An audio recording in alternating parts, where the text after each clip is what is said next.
A young couple, Michael and Sarah, had long dreamed of a road trip through picturesque places. Their life in the big city was full of hustle and stress, so they decided to take a vacation and set off on a trip to relax and enjoy nature. They meticulously prepared for this trip.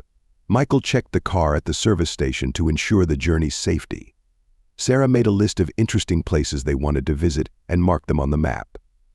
Early in the morning, as the sun began to rise, they set off. The road ahead was long, but they were full of enthusiasm and joy. The nature outside the window showcased its beauty. Sarah sat next to Michael, enjoying the view and the birdsong. They laughed and talked about how long it had been since they spent time together without calls and messages. Each mile of the road brought them new impressions and a sense of freedom. The road wound between green hills and fields, creating perfect conditions for a relaxing journey. They laughed, reminiscing about past trips and discussing future plans. Both felt their bond strengthening with each passing mile. This was exactly the time they needed. No calls, no work, just the two of them and the road. Suddenly, a black pickup with tinted windows emerged from around a bend. Distracted by the conversation, Michael didn't notice it immediately and cut it off without yielding. The driver of the pickup braked sharply and honked at them. Michael raised his hand in apology, hoping to calm the pickup driver, and drove on. "Don't worry, it's fine," he reassured Sarah, trying not to make a big deal out of the incident. They continued on, trying to forget the incident. Michael and Sarah once again immersed themselves in conversation and enjoyed the trip. However, when they stopped at a gas station to fill up the tank and buy some food, Michael noticed the same pickup. It was parked off to the side, its tinted windows hiding who was inside. Sarah also noticed the car and felt slightly tense, sensing some unease. "Maybe it's just a coincidence," said Michael, though he wasn't sure himself. He tried to sound calm to avoid worrying Sarah, but inwardly he felt growing anxiety. They refueled and continued their journey, hoping they wouldn't encounter the truck again. Despite Michael's assurances, their unease didn't leave them. Sarah occasionally glanced back, checking if the mysterious pickup was following them. Michael also became more vigilant, carefully watching the road to avoid further unpleasant situations. The road continued to wind. A beautiful forest appeared on both sides, but now the atmosphere in the car had changed. Anxiety and worry filled the space that was once full of joy and laughter.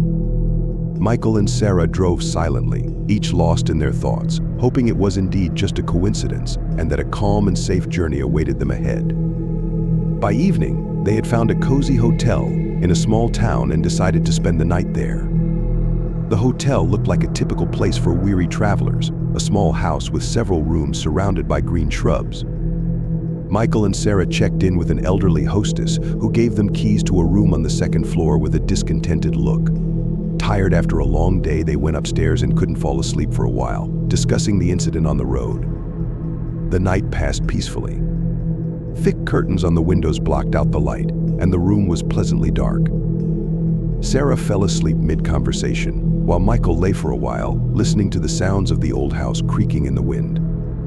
After some time, he too fell asleep, hoping that the next day their journey would continue without incidents. In the morning, when Michael went to the parking lot to check the car, he saw the same pickup. It was parked a few meters away. A chill ran down Michael's spine, and his heart started pounding faster. Memories of the previous day's incident triggered his anxiety. Without wasting a minute, he rushed back to the hotel room. "Sarah, wake up, we need to go," he woke his wife, trying to hide his fear. Sarah sensed the worry in Michael's voice and jumped out of bed. They quickly packed their things and hurried to leave the hotel, hoping this was the last time they saw that truck. Michael pressed the gas pedal harder, trying to drive away quickly. However, after a few miles, the pickup reappeared in the rearview mirror. At first, it appeared only occasionally, its tinted windows hiding the driver, making it impossible for them to understand who was behind the wheel.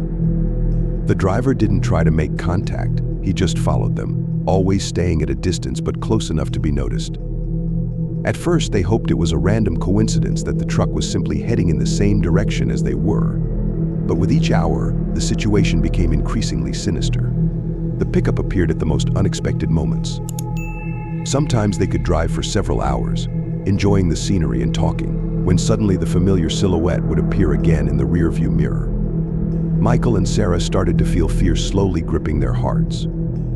After sunset, when they stopped by the roadside to rest and have a snack, the pickup drove past them, its headlights glaring in their direction. They watched it disappear around the bend and felt relieved for a moment.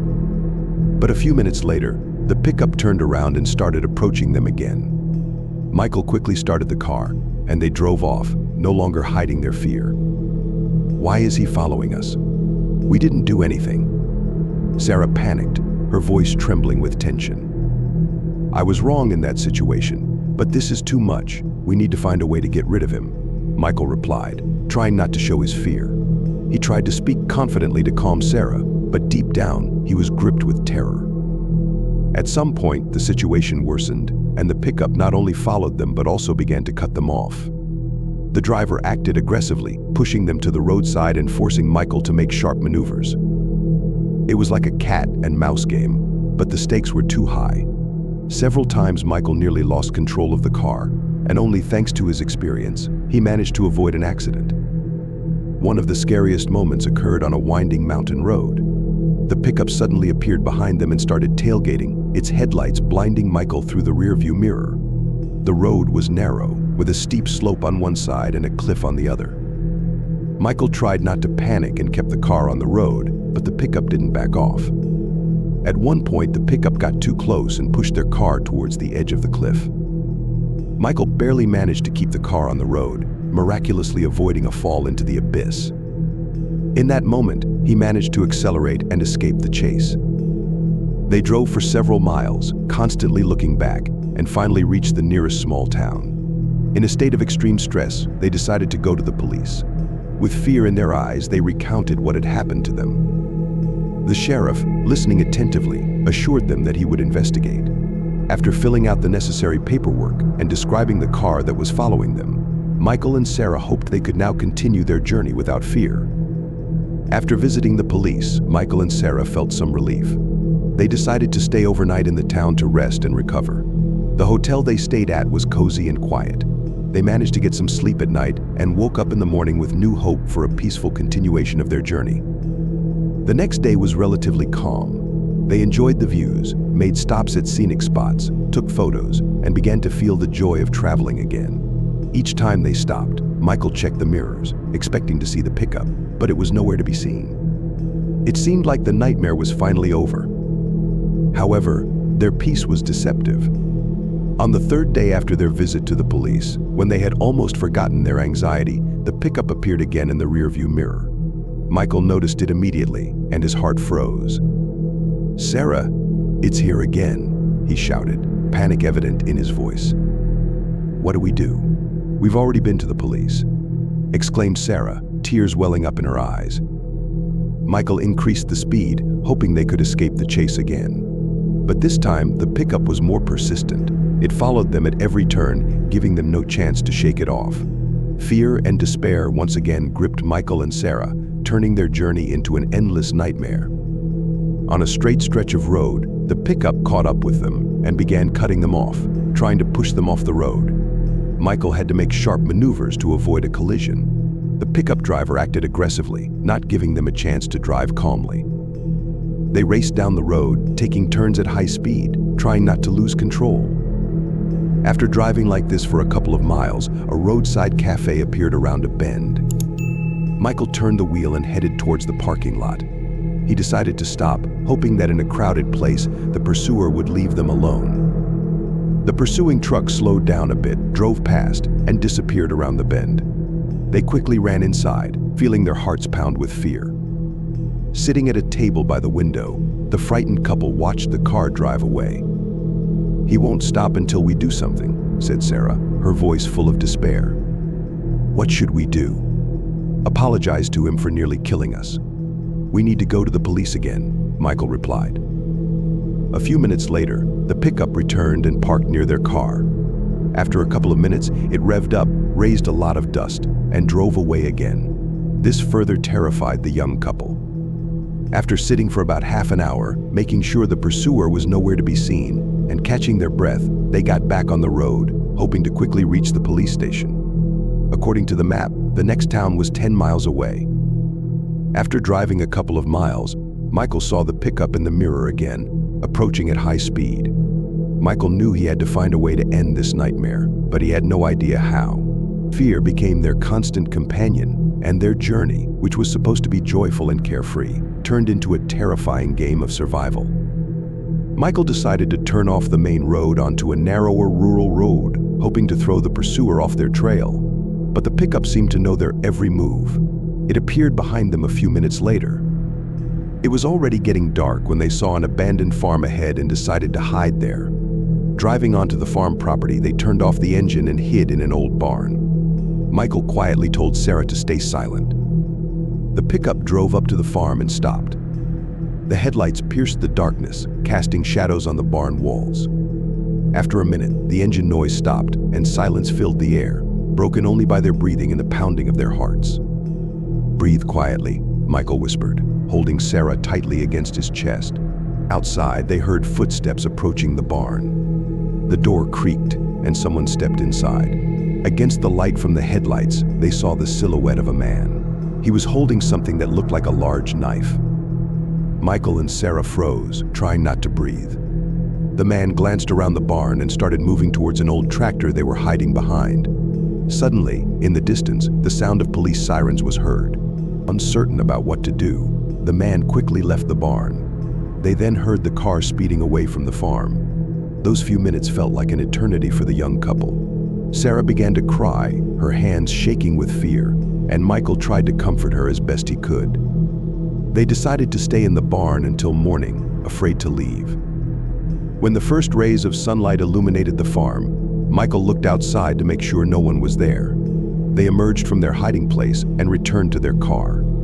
Quickly jumping behind the wheel, Michael floored the gas, wanting to reach the police station as soon as possible.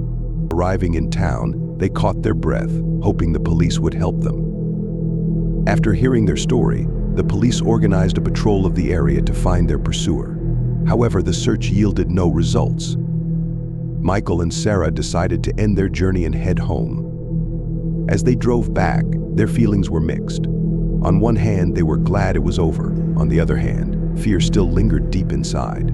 Suddenly, the same pickup appeared from around a bend and tried to ram them at high speed. Michael, making a sharp maneuver, managed to avoid the collision, and the pickup driver, losing control, drove off the road, flipping over several times. The young couple did not wait for the police. In fear, they decided to leave the place as quickly as possible. On the way, Sarah called the police and told them everything, indicating the location where it happened. Later, they were informed that no car was found at that location when the police arrived. A few days after returning home, they found tire tracks on their lawn. One night, Michael heard the sound of an engine outside the window, but when he looked out, he saw nothing. Michael and Sarah realized that their nightmare was not over. The shadow that started with a simple road cut off had become their constant companion. They realized they didn't know who they were dealing with or what to do next. Every night, they checked the windows and doors, listened to every sound, and tried to live as before. But fear became their constant companion. They understood that they faced a tough path ahead to get rid of this stalker and regain their peace, while the police continued their search.